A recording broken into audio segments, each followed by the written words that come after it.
So I'm Abby, I'm SLP. I'm currently working at a pediatric clinic and I do a little bit of home health, also peds. I also forgot to mention I just got my LLC, so Strong Speech Solutions.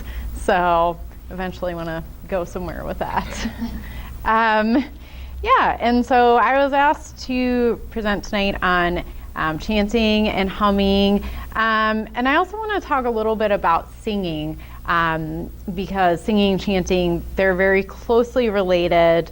We'll talk about how they're different, but they share a lot of the same benefits. So I know some of you who might be hesitant to use chanting with your patients, singing can provide a lot of benefits too. Like if your patient has a favorite song, that can be motivating for them. And when I started thinking about it, I realized that chanting, humming, and singing is used all the time in speech therapy. It's used to treat everything from people with autism. It helps them become more social. It helps patients with Broca's aphasia develop or regain their language. People who stutter, usually when they sing, stop stuttering. It's used to treat Parkinsonian voice disorders, vocal hyperfunction, and it's also can be involved with what's referred to as pre-conscious learning. I don't know if you guys are familiar with that. So they've done studies that show that babies who listen to music in utero when they are born, those babies are able to recognize the music better than babies that were not played music. So music, as most of us know, is a euphoric inducing stimulant, right? It makes us feel good. We all have those songs that make us feel one way or the other, which can be very motivating if we can incorporate it into our therapies. It also enhances our memory. So it can be used if you're working with, doing cog-based therapy. Our memory is enhanced by how much we care about something. So if we're motivated by music, that can increase our memory skills. And then when we care about something like music, that can lead to increases in attention, alertness, mood, and then can create neurochemical changes. And another thing that's interesting about sound in general is sound is the only sensation that we could feel even with all of our senses gone. And that's actually because you can feel the vibrations of sound. And that's actually how deaf people learn to speak. And just to give you this, to give you guys an idea of how we can feel the vibrations, the sound vibrations within ourselves, because there are certain sounds that are more vibratory than others. So if you put your hand on your throat, and if you just do a P sound, but without your voice, so you just go so there's a little bit of movement, but then if you do ba, what do you notice? Yeah, a lot more vibration. So in speech there are what we call voiced sounds, voiceless sounds, and as we'll discover later, that can play a role in Sanskrit and different syllabic sounds that we can use in chanting. And let's see. Oh, another thing I think is interesting is that vibration sensitivity is present in the most simplest of life forms, and it's been found in the earliest of life forms. So everything around us are vibratory beings. So when we tap into the natural vibrations within ourselves, we're tapping into universal vibrations. And even our brain waves, our brain never stops, different brain waves have different frequencies. And the little ossicle bones in our ears vibrate, and that's how we hear. So we vibrate throughout our bodies in various ways, and there are different ways that we can tap into that. So first exercise I want to start with, before I start with it, I just want you guys to just sit quietly with your eyes closed and just do just a little silent meditation just to observe what's going on in your body, any sensations, any place where you might be holding any tension.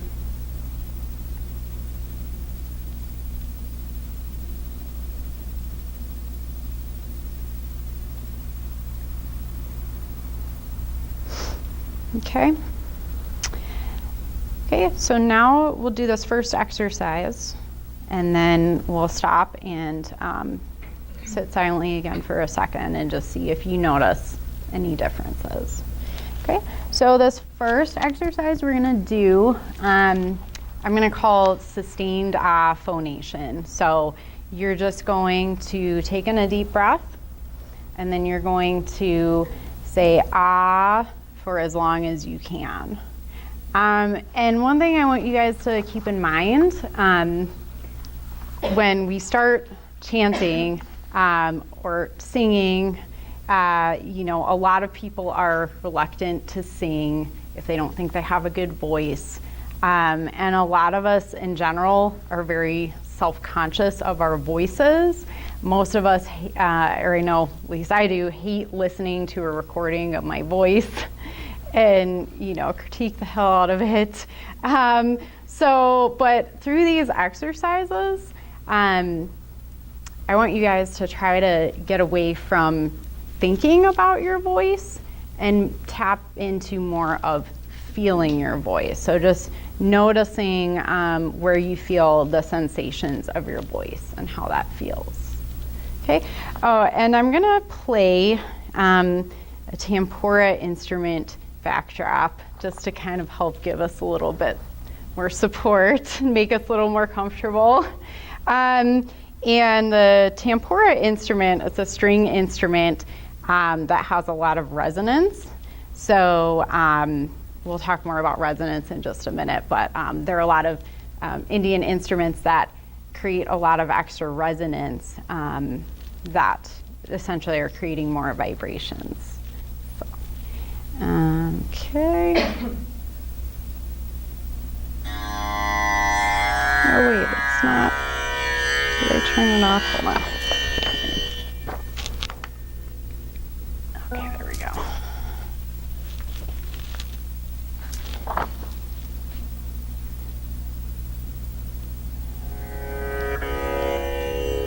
There we go.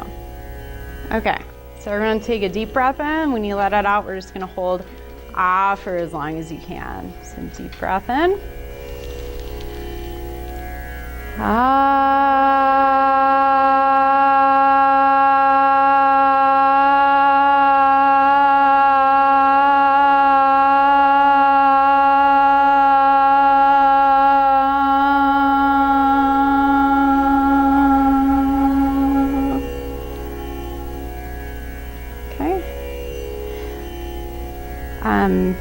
Actually, let's do it 2 more times just to get those vibrations going, okay?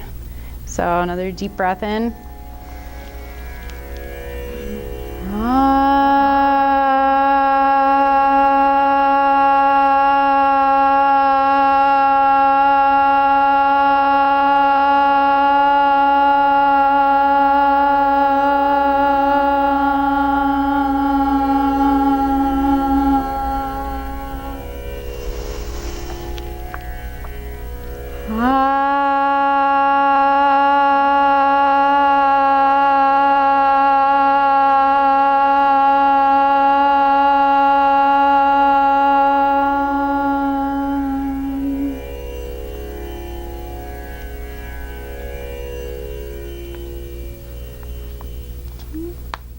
close your eyes and notice what you notice.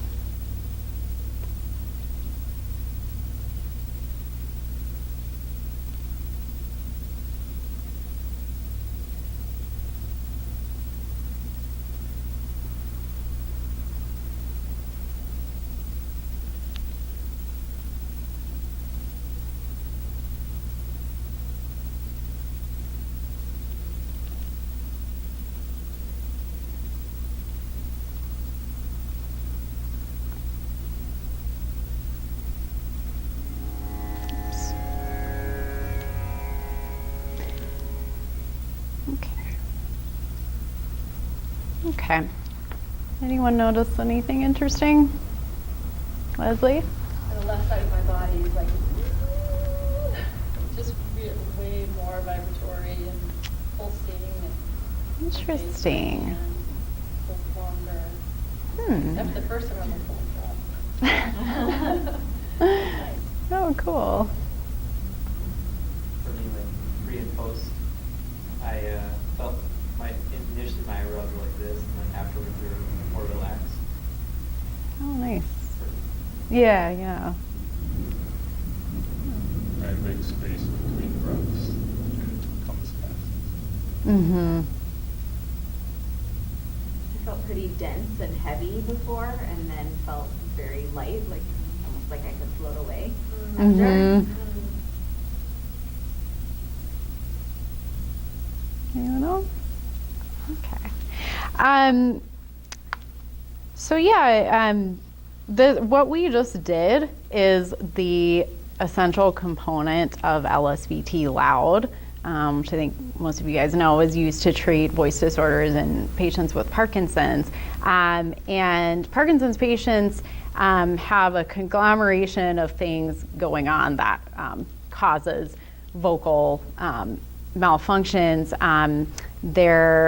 As you guys know, they have reduced range of motion all over their body, but also in their articulators, and their jaw becomes very tight, their lips, their tongue. So they get reduced range of motion, their articulation becomes imprecise, their vocal folds start to bow, so they can't vibrate as rapidly together, so their voice becomes breathy. And then, as most of you guys know, they have decreased breath support. And also with the sensory motor component, they perceive their voice to be loud when it's not loud at all. So again, the main focus of LSVT Loud is the sustained Ah phonation, where they just hold out ah for as long as they can. And they do that over and over again. And just by doing that, their articulation improves, their affect improves, they can show their facial expressions more, move their mouths more, their voices become more powerful and louder, and they're essentially using their voice as a biofeedback tool. So they learn that they're more in tune with the volume of their voice and know when they really are talking too loud versus what's a normal rate. So again, with incorporating these kinds of things with your patients, it could be just as simple as just having them say ah. There are a lot of benefits can be gained with that. Do you want to say something, Jordan? It's like, no. Oh, looks like you're real. Yeah. I mean, I remember going to the doctor and having them like do the whole tongue twister and say ah. Is ah the sound that creates the most like soft palate elevation or vibration, or what's special about ah versus another sound? Oh yeah, good question. Actually, you reminded me of something I wanted to mention. So yeah, we'll talk about the different vowel sounds in just a second. But yeah, ah is one of the first sounds that humans learn to make. Your tongue is like more in the back of your mouth, and so it's usually the first sound that babies learn. So, and then symbolically, in yogic terms or in Sanskrit, it represents a beginning. And, you know, your tongue starts off in the back of your mouth. So that kind of that's the beginning of speech sounds.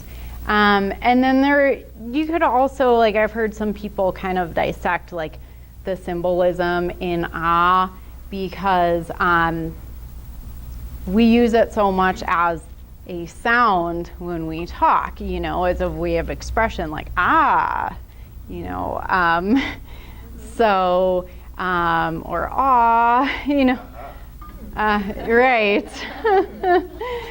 So, yeah, so there's a lot of expression in ah. So, yeah, good question. Okay.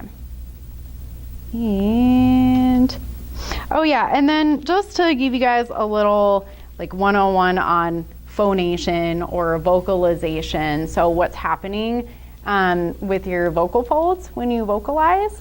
So I could have made this demo bigger, but that's how it turned out. So, so here you have your lungs. This is your larynx, so this is where phonation or your vocalization occurs. These are your vocal folds. And in speech, we refer to them as vocal folds and not vocal cords, because they really are essentially folds of muscle. And they're teeny tiny, so they're about the circumference of a dime, and they vibrate together hundreds of times a second. And that's what produces our voice, but they're teeny tiny little things. And then up here is your nasal passage or oral passage. You know, a lot of times when we think of speech, we kind of think of it from the neck up, but you need the breath support to get phonation. So the way that you get phonation is you have to have the breath support in your lungs. That pressure has to be greater below the vocal folds than it is above the vocal folds. So when you take a deep breath in, you gather enough pressure in your lungs. When that pressure becomes greater than the pressure above the vocal folds, it blows the vocal folds open, and then they vibrate together very rapidly, and that's what creates our voice. So when we phonate, like when we're holding ah, we're essentially exhaling, but we're adding sound to it, right? So you kind of can vocalize on an inhalation, but it's very rare, and you can't sustain it. So, but when we chant, we're holding the syllables for longer, and so we're slowly exhaling and adding our voice. So by adding our voice, we're adding the vibrational component. Yeah. So then is the length of like how long you can hold something determined by the breath that Yeah. you took in? Mm-hmm. So like, okay. So like if you're working on increasing the length of how long you hold something, you actually need to work on your breath more than? Yeah, but at the same time, you know, just by like with the Parkinson's patients, just by practicing, you know, lengthening the phonation of ah, you are increasing your breath support. So, yeah. So our voice vibrates, and when we chant or we hold out the ah phonations, it creates a lot of resonance. So the definition of resonance, for those of you who don't know, it's the reinforcement or prolongation of sound by reflection from a surface or by the synchronous vibration of a neighboring object. So, so like I was talking about with this Ampora instrument that I was playing when we were phonating, that instrument has a resonator on it. So, for example, if you vibrate one of the chords on the instrument, the vibration of that chord will make the neighboring chord vibrate, and it's called sympathetic vibration. So consequently, when we make certain speech sounds and when we sustain them, we are increasing our resonance. And that can especially be done by vowel sounds, as you guys felt, or voiced sounds, and then also by nasal sounds. So nasal sounds are M, N, and ing, like at the end of ing. So when you make nasal sounds, your air is coming out through your nose. So it's not just for other sounds where your soft palate comes down and the air only goes out through the mouth.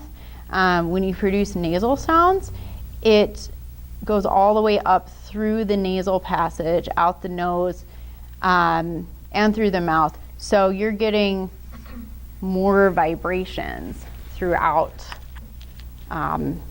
your head, essentially. So we're going to try feeling some of those vibrations. A great way to feel that is with doing Brahmari. Are you guys familiar with that? So it's also called like Bumble Bee Breath. And there are several different ways you can do that. The simplest way is you plug your ears with your thumbs, and then you cover your eyes. And you can just let the palms of your hands kind of rest on your cheekbones. So that's near your nasal cavity. So we'll do 3 rounds of Brahmari. So you'll just take a deep breath in, and then when you exhale, you're gonna hum the M sound, so it'll be like this.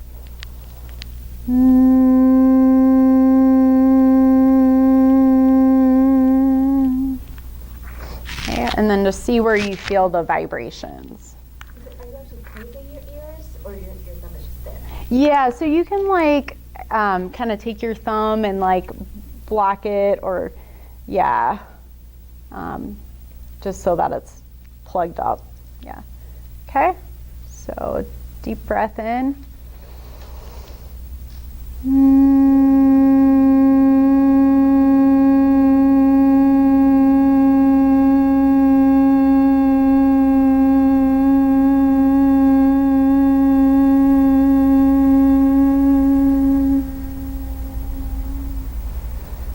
Round 2, deep breath in.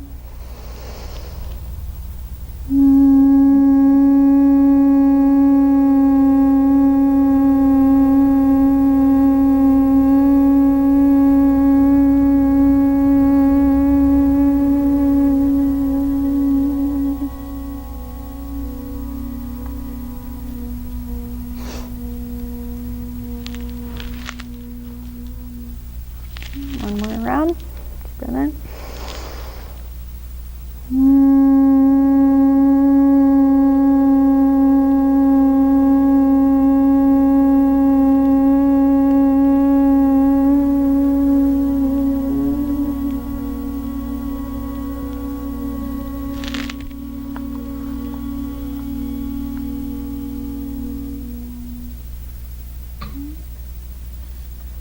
Sit there for a minute and notice what you notice.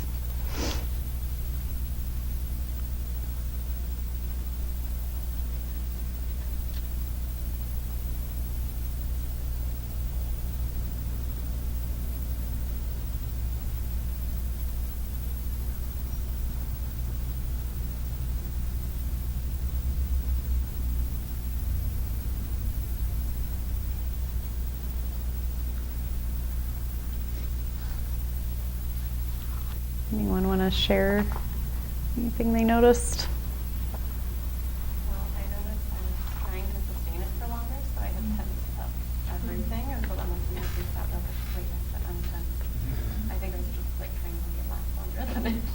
Oh, yeah.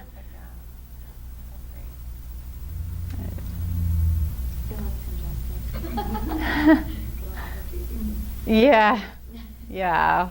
Something else that, yeah. I feel it all my sinuses, and my whole face was a resonator. That's what it's Uh-huh. Yeah. Does anyone feel it like more on one side of their face than the other? Yeah, I get that sometimes, but I notice like the more I do it, then it kind of evens out. Is there any difference on like tone? Because I think I was more concentrating on like what my or my like where it was supposed to be at, and it was like the ah was easy, and afterward I felt like really my whole body was bouncy, and then that one I didn't feel as much. I just didn't know if there was like a tone difference at all. I think the B part. Same ones too. It's like I could do ah forever, but I can't do Right. I think it's supposed to sound like a B, like from what I remember, it's like a Bumble Bee sound, Mm-hmm. and you try to oscillate it through that, and like you're doing like, we call it bumbly, it's like a B. Right. And so like you're trying to sound like a B, so the tone, if you're trying to make it sound like a B,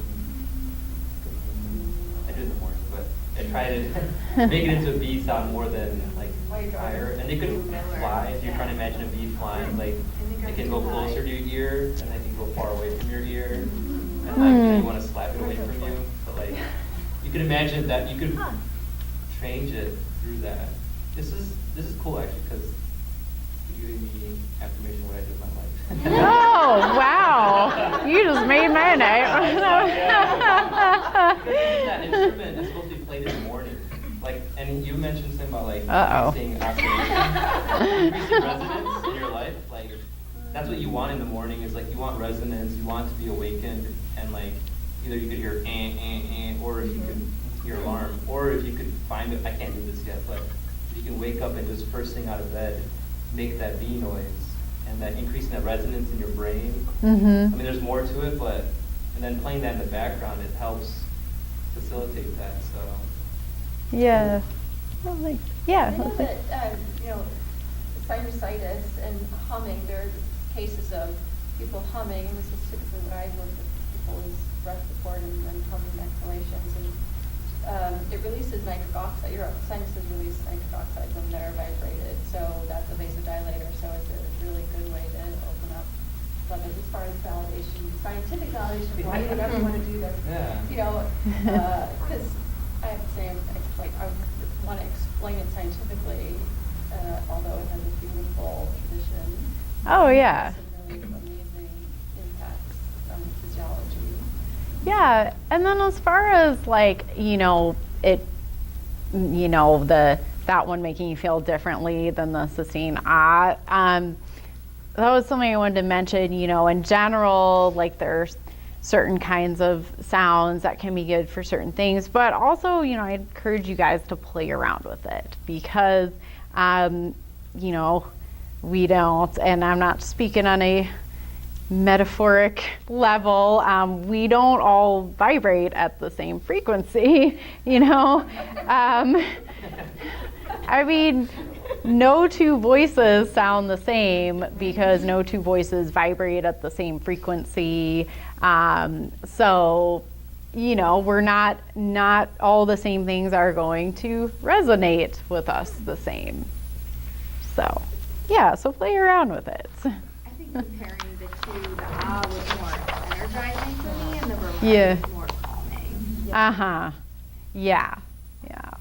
Well, and for Would me, have to I've agree. never done it with the ears closed and and something over your eyes. Oh, really? No. I've never done it that way either. No, so that was Really great. really That was different. interesting because I felt like I was just like by myself, and I'm like, oh my Yeah. God, I'm not like the last person, and everyone's watching. It's like I had to look for a second. Okay, everyone's still going. So once I got over that, I was like, I mean, it was great Oh, to good. do it that way. So I'm gonna start practicing it like that. Oh, And good. the Yeah, it's like, vibrations aspect of the three bones in the ear, like, would help facilitate that vibratory motion. So Yeah. I've never done Uh-huh. it that way either. So that was yeah. Good for like pediatrics if you're doing any type of like Yeah. or calming, Yeah. Mm-hmm. autism or anything. Yeah.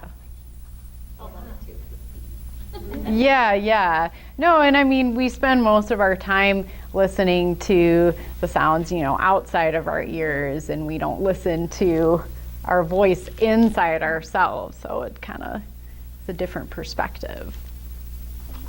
Like the M and the ah and ma, mama, and like having your first word be your mama. And, Yeah. so that's a really, as far as origins, and it's a really interesting sequence to present it into kind of. Yeah, well, and so the M sound, so like M and B's are what we call bilabial sounds. So they're produced by, closing your lips together. And symbolically, that could be a union of sorts, like Om ends in the M. It starts with technically, if you draw it out, ah, oo, o, starts with the ah, ends in the M.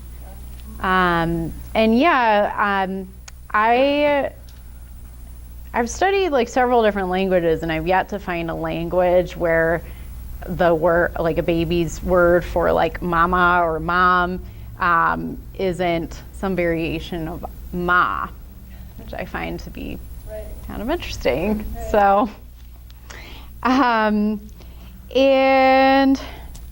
okay, so another component of our voices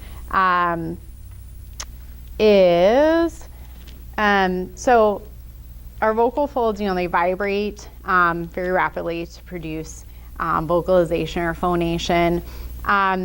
So when there's a space in between the vocal folds, we call that space the glottis. So the glottis, we constrict our glottis during speech, but what I think would also be interesting for a lot of you PTs to know is that we also constrict it when we're doing different pelvic floor movements. So when you constrict your glottis, you constrict it like when you're going to lift something heavy, right? And so a lot of times, when we do these sorts of movements, we'll kind of like grunt, like go to pick up something heavy, right?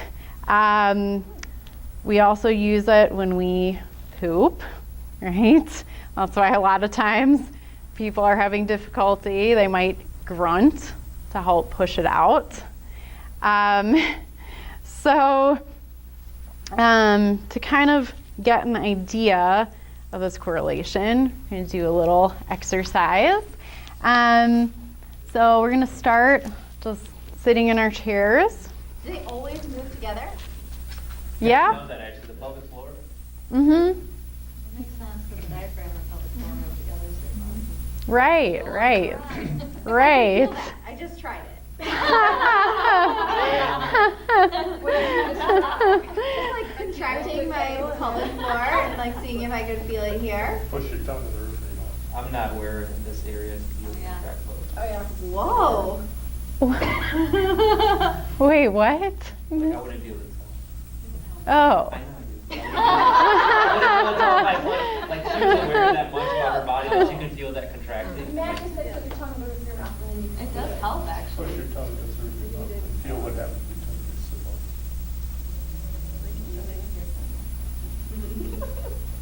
They're like, pushing it like, no, so you can change.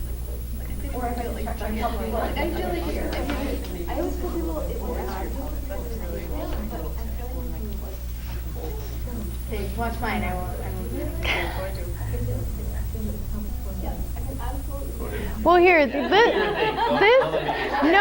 exercise, I got it. No, just kidding. I guarantee you will feel it with this exercise. Right. Okay. All right, so get full range exploration here. So we're gonna sit, and while we're seated, we're gonna count very slowly to 7. Okay, so we'll just start. 1, 2, 3, 4, 5, 6, 7. Okay. 7's the magic number. Okay, so now we're going to try the same thing standing up. Okay, so now we're going to count again, same rate, so slowly, but as you count, you're going to start sitting down. Okay, and notice what you notice. Okay, so ready? 1, 2, 3, 4, 5, 6, 7. Anyone feel anything? So people don't always feel things on this, but I didn't feel like I felt it was good. I felt like it was increasing tension uh-huh. as I was sitting. Yeah. And it felt like it was Mm-hmm. contracting like more tension. That's right. Yeah. Sure, yeah. Okay. 1, 2, 3, 4, 5, 6, 7. Anything? I wonder if you count faster, maybe, if that would make. You know, if you go a little deeper into the squat, I felt like it was like you'll feel deeper. stabilized. Oh, yeah. Like down to the floor. Deep. Well, just by the time you're 3, be a couple inches off the seat. So By the time you go, 2, okay. 3, then kind of 4, 5, 6, 7. You feel it. And, Then you and you feel like what a goes straight, on yeah. to the middle of I your felt it more when we drew out the number. Like I drew out the number a little bit more. Like this. Uh-huh. Like with Feel that. Yeah. yeah. And that would make sense because then you're letting out the breath slower. You also might notice that also if we do this other exercise I wanted to do, so if we all put our hands on our throats, kind of like just under your jawline, and if you say E and kind of hold it and smile, so you go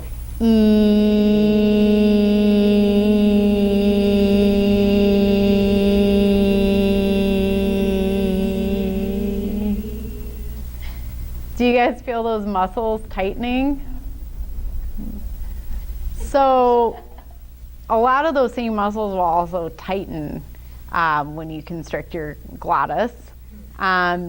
So you might, I don't know, maybe throughout your days later when you're going to lift something heavy or like pushing a heavy door, try to notice if you're tensing those muscles at all. So I have a question.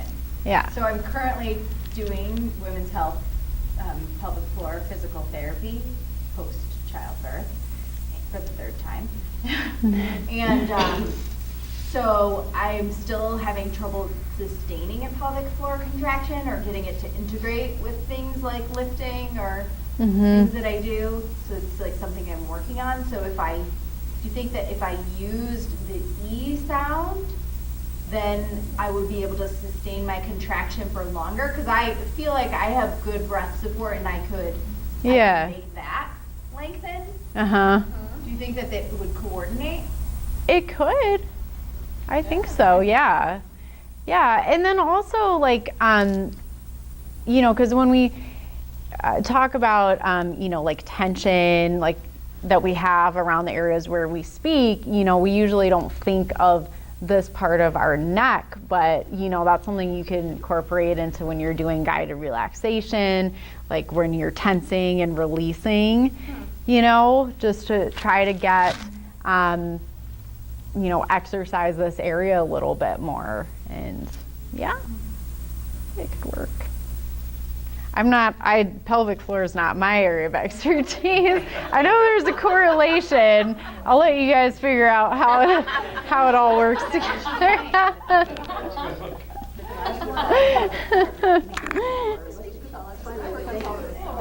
Right.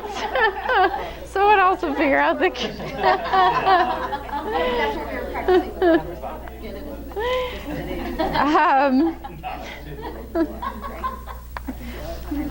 Oh, okay, Jordan, let's. See the difference without the E sound. How would I do biofeedback? She's not, my PT's not doing biofeedback. Oh, okay. No. We're bringing biofeedback next time we can There play. is a device. Yeah, there is. You can Take a look download at it. Yes. I can bring it next time if you want. We Well, can see, are you better with the E or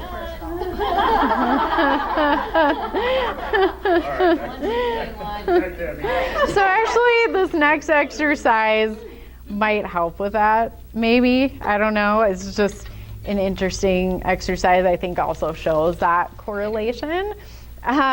So we're going to do the sustained Ah phonation again. But this time, you're going to put your hand 1 inch below your belly button. So that would be like your sacral chakra.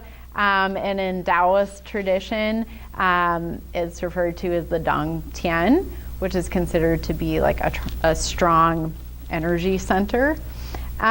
So we'll do the sustained Ah phonation 3 times again. But this time, I want you to lightly press on that area and see if you notice a difference in your voice. Okay? Deep breath in.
Anyone want to share experiences? Way longer. Felt good. Yeah, no wavering. It like felt unified. Like it felt easier to be a harmonic, and yeah. Mm-hmm. Can we do that touching our pelvic floor? Again, out of my domain.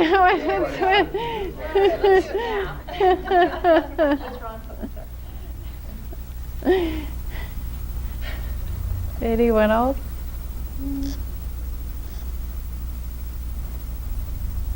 I noticed, at least on that last one, it sounds like everyone's voice got a lot more powerful and kind of like unified.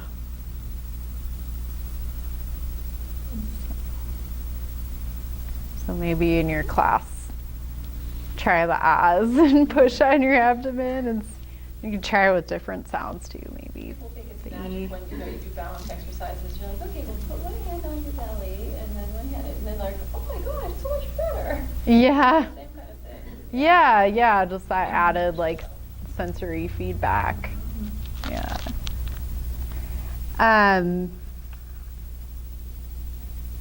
Okay.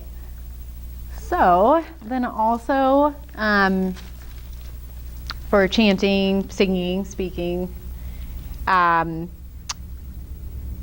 you know, our jaw moves. A lot of us know we hold a lot of tension in our jaw, but you can't hold your mouth closed when you're doing sustained Ah phonations or if you're chanting long syllables.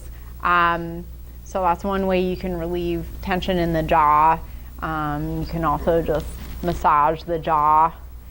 And I'm also kind of curious with some of the stuff. Obviously I haven't got it all figured out, but if there's like a correlation, if patients who tend to have tightness in their jaw might also have tightness in their hips, or with some of the pelvic floor difficulties. I'm kind of curious with some of those patients if it's maybe worse if they're struggling to communicate in some sort of way.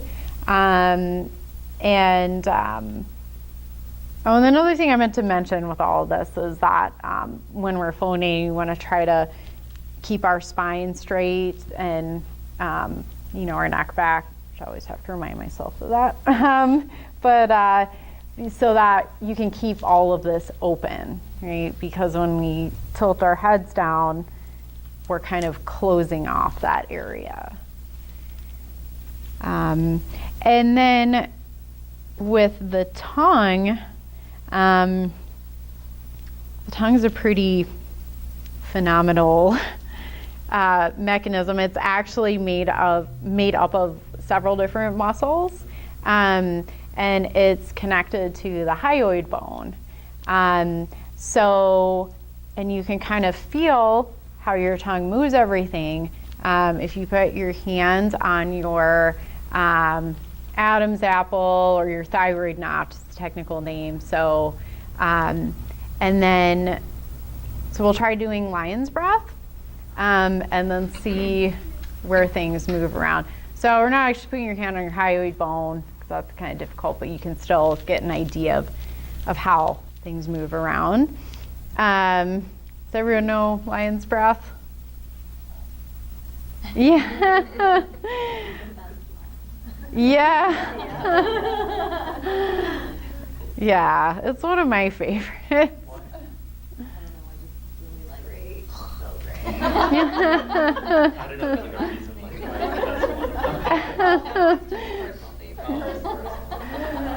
Well, yeah, and I think we can hold, we all know we can hold tension in our jaws.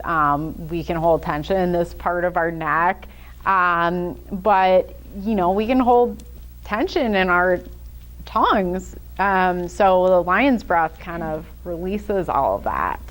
So put your hands on your throat, and then we'll do 3 lion's breaths. Okay. Inhale.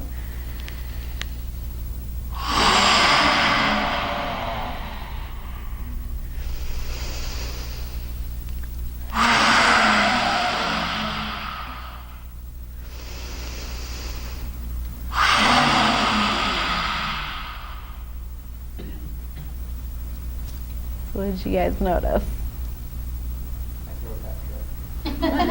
Yeah, it'll do that. Yeah.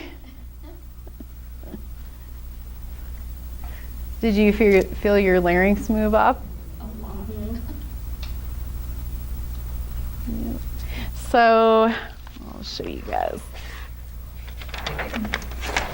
tongue in depth a little more.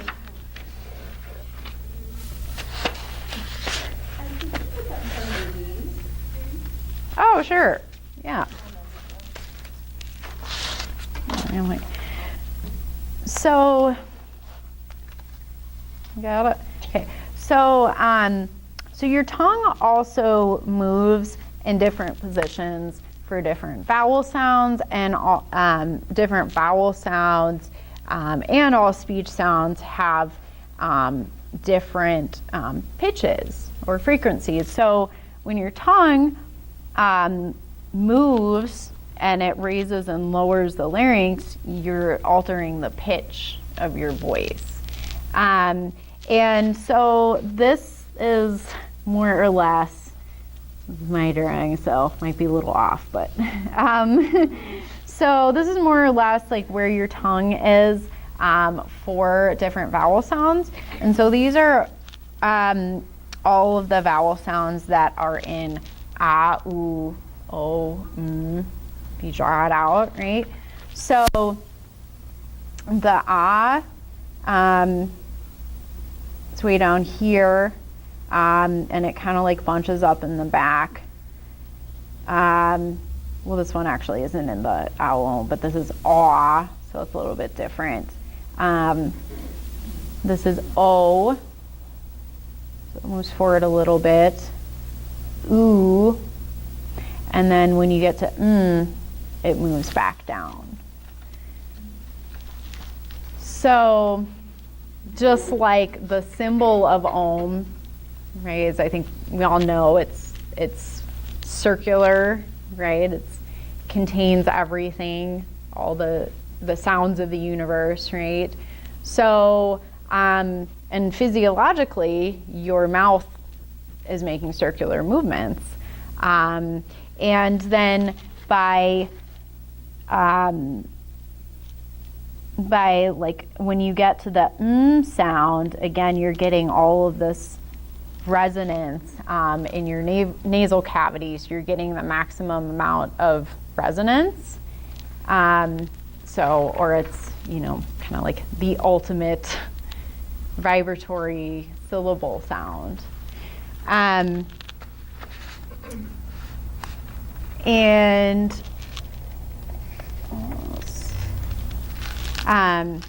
So Om is supposed to be not so much heard as it is felt, right? So I think we've all chanted Om, but we're going to try chanting it again, and again really try to separate out the ah, the oo, the o, and the and so we'll do 3 rounds of that and see what we notice.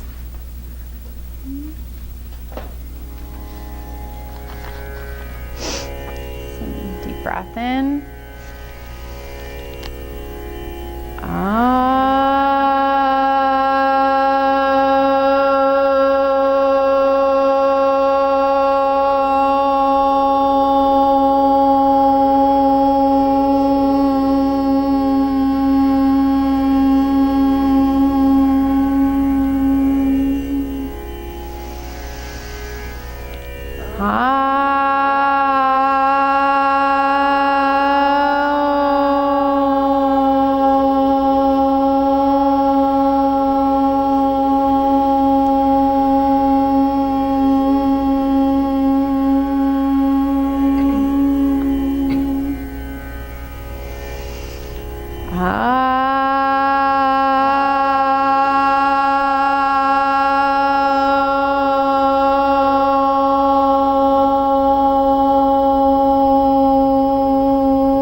Okay.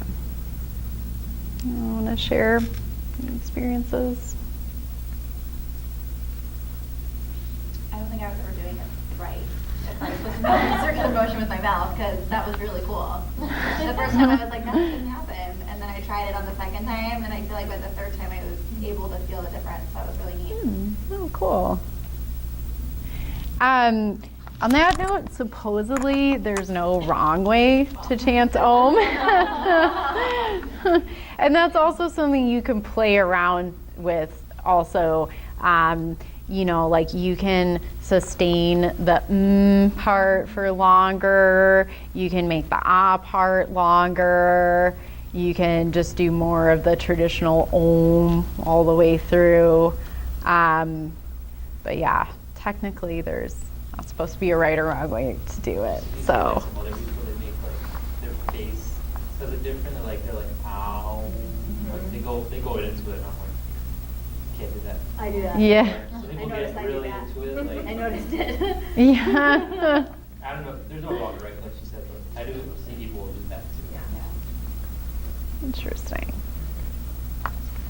Yeah, okay, so Om is one of the seed syllables or the bija mantras. So essentially there's a syllable sound that represents each chakra.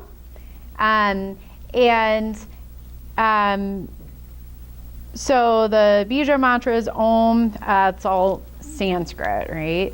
So Sanskrit is considered to be an intrinsic language in that its speech sounds aren't considered to be arbitrary symbols, but they contain the intrinsic nature of the thing itself. So, if you're chanting a Ganesh mantra, for example, the sound isn't just a name for Ganesh, it's Ganesh in his vibrational form. So that's why it's considered to be a sacred language, sacred syllables, right? And I made some handouts with the seed syllables, so we're gonna chant those and see if you guys feel like you can feel those different chakras being activated. Yeah. So, yeah. The cool thing about Sanskrit is like sung more than it is actually like spoken. But like most people sing it.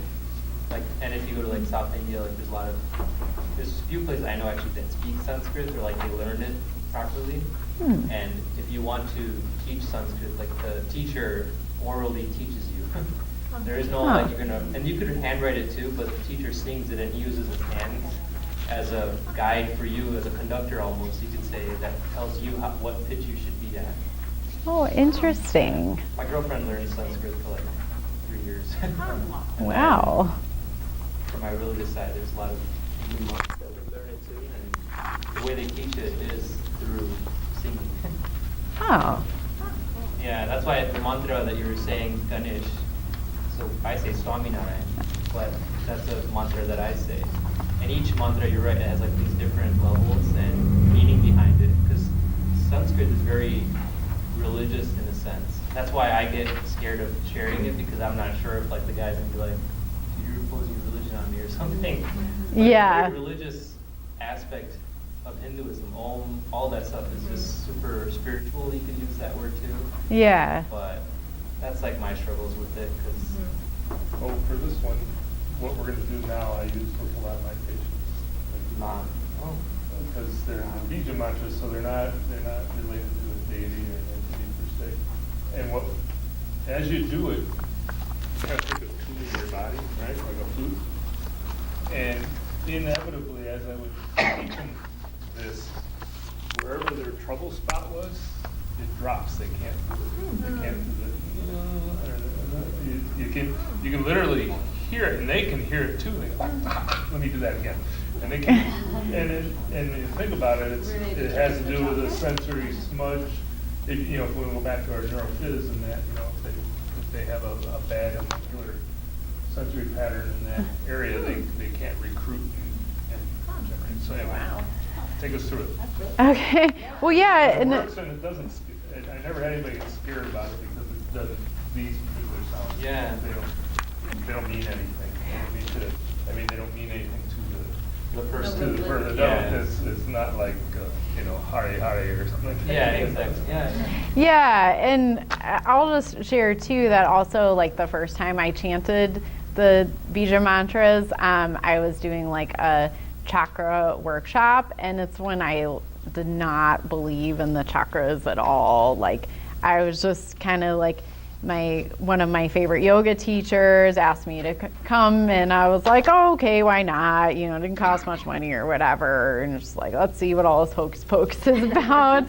And we started going through these, and when we got to the throat chakra, I felt like something different. Like I was like, wow, this one's not like all the others. What's up? And I was skeptical. So, you know, it really is something that, again, like Matt said, like it's just syllable. So I think it could be safe for your patients. But yeah, we will give it a try. So we'll just chant each one time. So the first one, the root chakra, Muladhara, is the syllable lum. So we'll just chant lum. Can we hold it? Yeah, so kind of like with the ahs, yeah. So I'll model it. Okay, so it's just going to be like lum.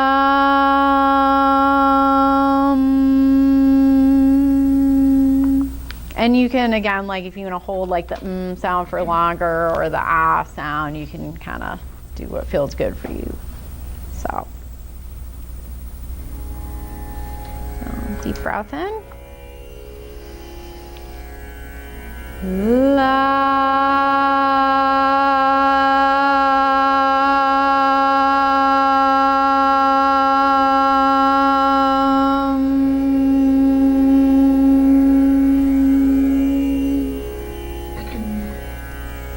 Okay, and the next one is the sacral chakra, Svadhisthana, and that's Vam.